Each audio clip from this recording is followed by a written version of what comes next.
Hello everybody and welcome to another Daily Digest. I actually forgot for a second. I forgot for a second what this is even called because I'm so tired. my brain is not working properly.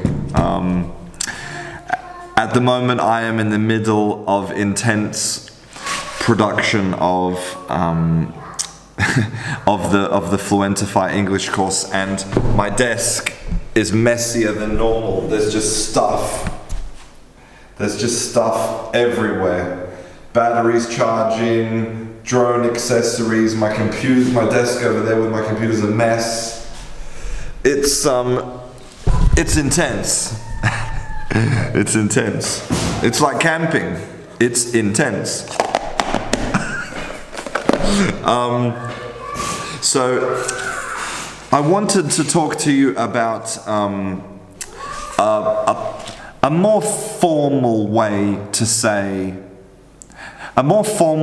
to give advice to people, basically.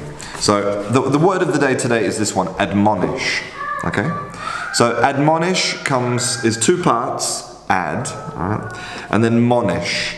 So monish comes from the Latin monestare, which means to warn, to give a warning. Don't do that or do that. So to admonish is to basically give advice. But normally it's like give advice based on rules or regulations. Give advice in like a formal way. And it's a verb. So I can admonish my students to be good in class, or I admonish you to study every day, to make studying English a habit. I admonish you. So it's like a friendly warning, basically, like a friendly piece of advice, but presented in a formal way. Admonish. So this is today's form of verbal communication, right? Verbal communication. But I wanted to talk to you about non-verbal communication. So I saw somebody on the internet posted this, and I wanted to show it to you, okay? It says, head nod down is hi. Head nod up is what? Head nod left is we need to talk, and head nod right is look over there. Every man knows this, and someone says, wow, that is so oddly accurate. Now, I think, oh, hang on, let me focus. I think it's actually genius. I think it's absolutely correct. So, head nod up is hi. No, sorry. I told you I'm tired. Head nod down is hi. Hi. Yeah, right. Head nod up is what? Head nod left is we need to talk. And head nod right means look over there. It's kind of true, actually. This is a great example of non-verbal communication. Can you hear my son upstairs? He's playing with his cars, and when he's playing with his cars, his voice goes really like high-pitched. It's hilarious. We'll go and have a look in a minute.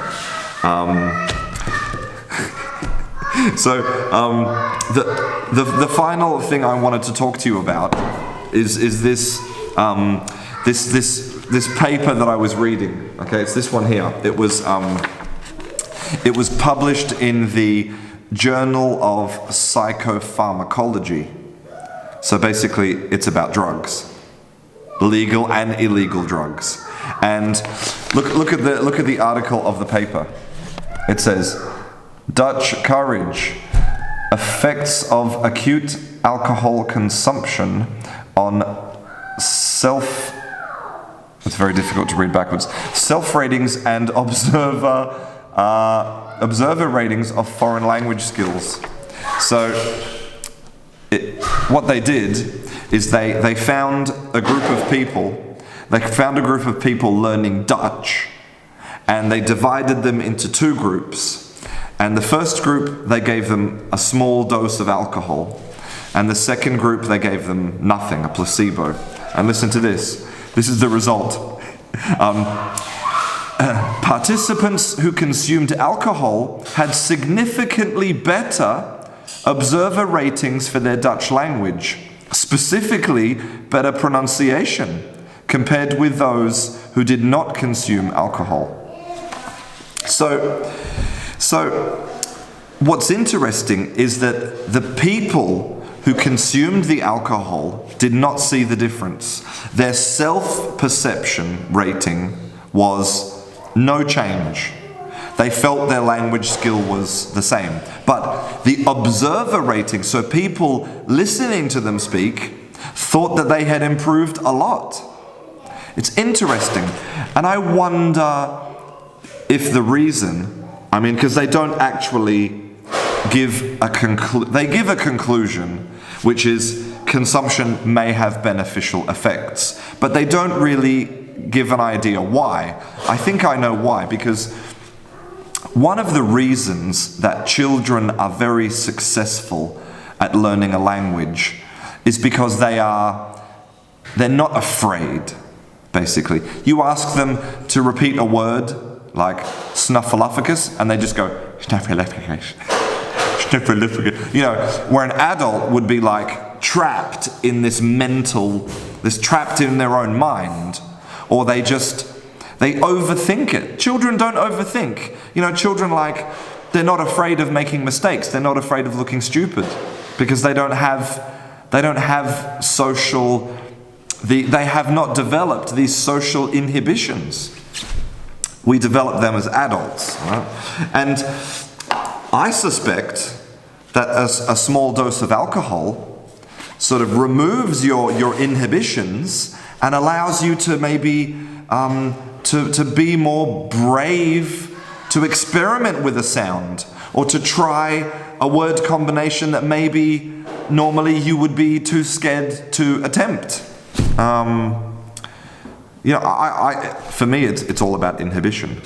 You know, it's the same reason that alcohol has been a social lubricant for thousands of years. The same reason that, most relationships start in a bar in Western countries. I'm not saying that it's a great place to meet people, but it's a place. So next time you want a super quick fix for your English, just go and have a drink. or maybe you could even pretend you're having a drink, but then you need somebody to no, just have a drink and you'll be. Anyway, I hope that you enjoyed this daily digest. I'm going to go back to work now. Lots to do. What else was I going to say? Yes. Massive thank you to my sponsors for making this video possible.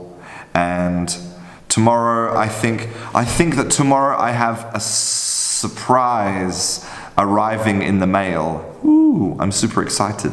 Hopefully I can show it to you tomorrow. So, practice, go practice, go practice. What are you still doing here? Go practice.